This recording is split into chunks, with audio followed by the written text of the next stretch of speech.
Hi there.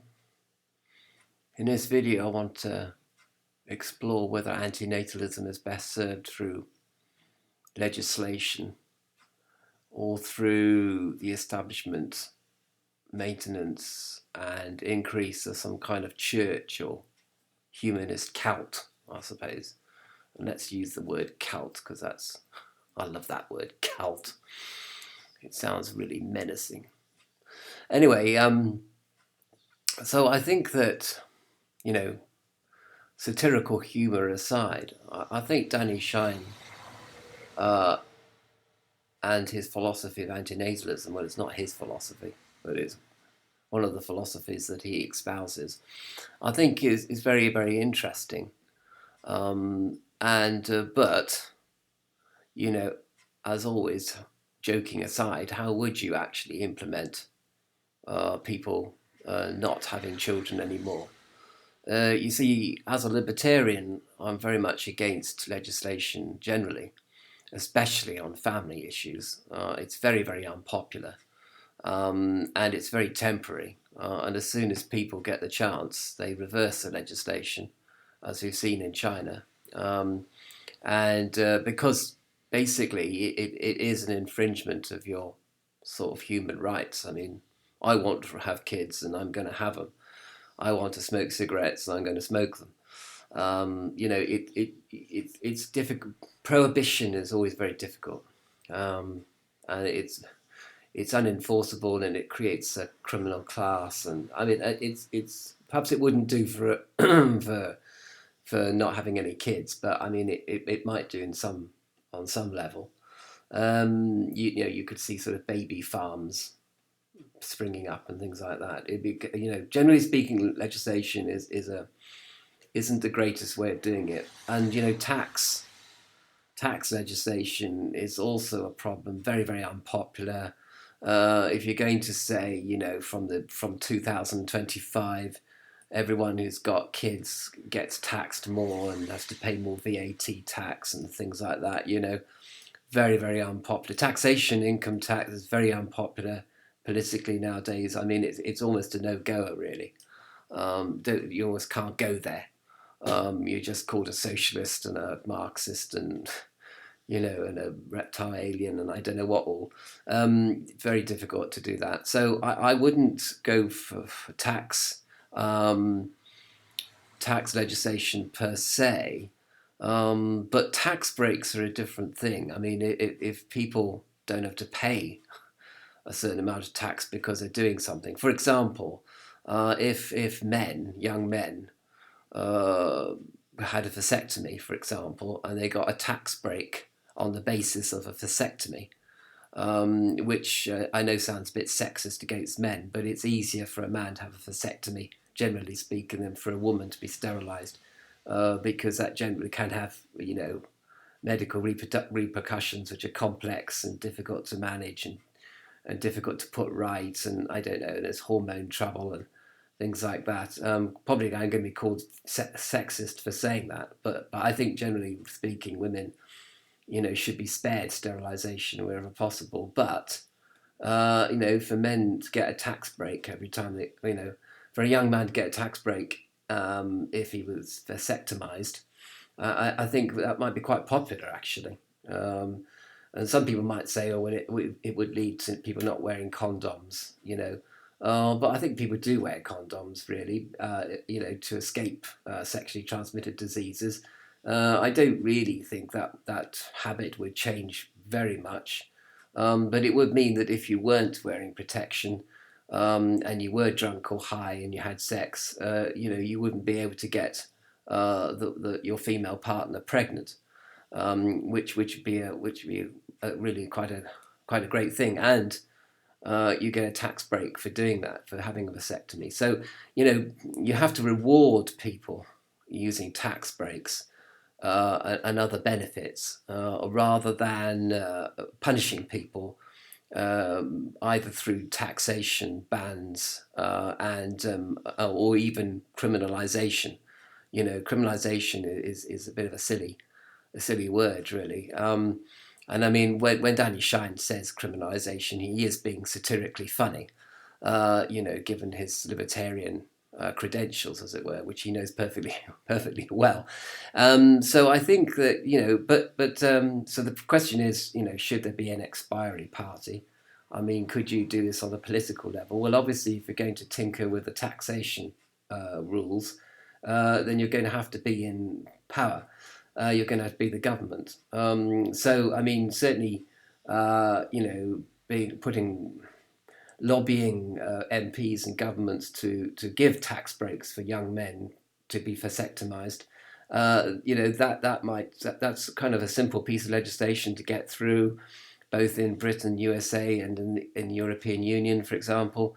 I can't see that would be much opposed, actually. And it would raise a conversation about population control and depopulation generally. So the expiry party, could be kind of useful for that point of view.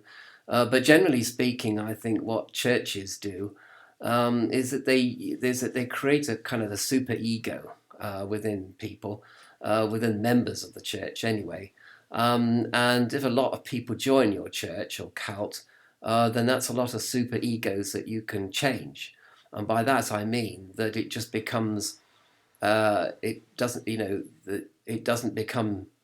becomes normative not to have children rather than the other way around, and you're known as a church or a religion of anti-fertility, as it were. Which, I mean, you have to put in a bit more of a sugar candid kind of way. You can't just say anti-fertility for reasons I've already explained elsewhere. But I think, see, what happens is you create something called a value and a norm, and based on a belief that it is immoral to have children. And then you create the superego in people, and I mean, people could even sign a pledge. Like the Protestants got people to sign a pledge over alcohol. And then it's not like you're guilty for having ever had alcohol. You just make a pledge to say, I'm not going to touch alcohol ever again in my life. And a lot of people did sign the pledge in the 1920s and 30s in both USA and in the UK, Scotland and Wales and places like that. So where in fact there was a huge alcoholic problem, and a lot of alcoholism was definitely there in the emerging industrial belts of both USA and the UK. A lot of alcohol abuse was going on, and the churches responded by getting people to sign the pledge and to live an alcohol-free life. So you'd only be like doing the same. You're just encouraging people to live without children and to sign a pledge Now it's interesting that the same argument that's used for antinatalism is also a good argument against abortion. So if you did have a pregnancy, then you would not be allowed to terminate the fetus. You'd have to bring it to term, and then somebody else would have to look after it for you, like in fact it was in the case when abortion was not legal in the USA and UK. And I know that this goes to the heart of many people in the USA, because there's a lot of feeling that abortion has no moral justification, except when the mother's life is in danger. I think that it's an interesting argument against abortion that antinatalists could use, which is based on the communication of the fetus, for example, which I've explained elsewhere as well. So I think, so church, I mean, it would take a long time, obviously for the church to create the norm of not having children. So obviously, they would have to. I mean, the church could be involved in education. I think that some cults and get into educational institutions and sort of wheedle their way in, and then you can actually speak against fertility. On the level of primary and secondary education, for example. So you'd speed up the process for that. So I suppose legislation certainly gets things done quicker, but it is a heavy burden for society to bear. Things like prohibition.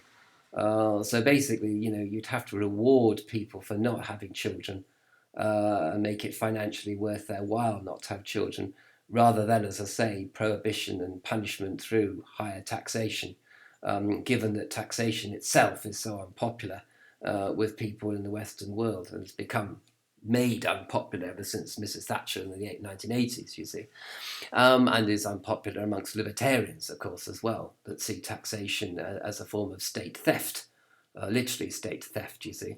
So, I mean, it's swings and roundabouts, really. A church has a long-term effect on people's norms, values, and beliefs.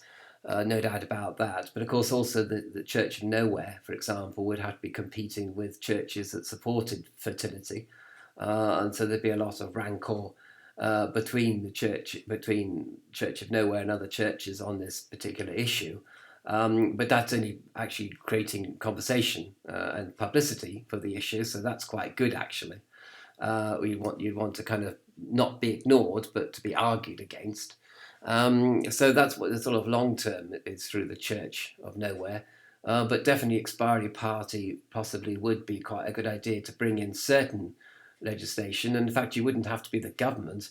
You'd simply lobby governments to bring in legislation which favours childless couples, rather than penalises couples with children, because I think penalisation is not fair, wouldn't be fair if you're going to penalise one section of the community and reward other sections of the community. That definitely isn't fair. So no penalisation, which is anti-libertarian, but reward for certain behaviours that you want to encourage in society.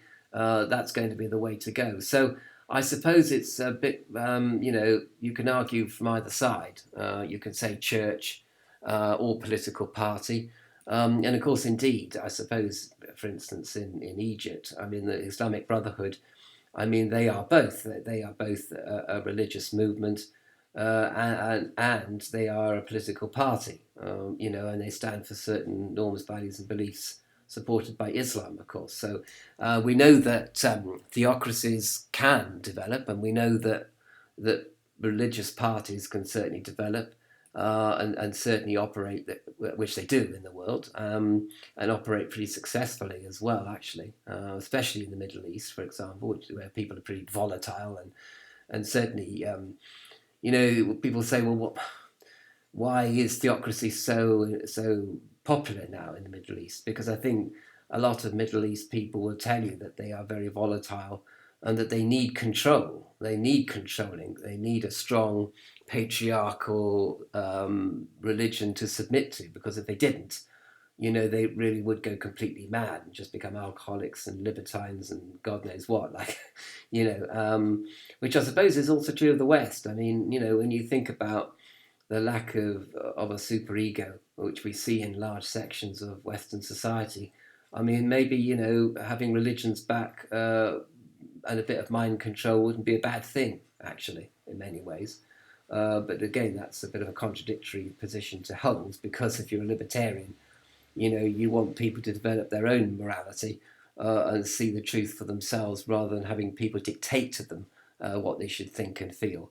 But again, that's a kind of a discussion for another day, really, isn't it? So I think, in conclusion, short-term expiry party, political lobby for depopulating the earth is a good thing. But I think for a long term, you need to work on the deep psychology of people through culture and through religious affirmation. That's for the long term, or even medium term, that would be quite good as well. Whichever you prefer. I mean, if you really hate religions, then obviously you're going to go for something like the expiry party. But if you're into a humanist religion or a human cult growing up in society and competing with metaphysical religious groups, then you'd favour the Church of Nowhere rather than the expiry party. So it's sort of up to your own sensibilities, really, I suppose.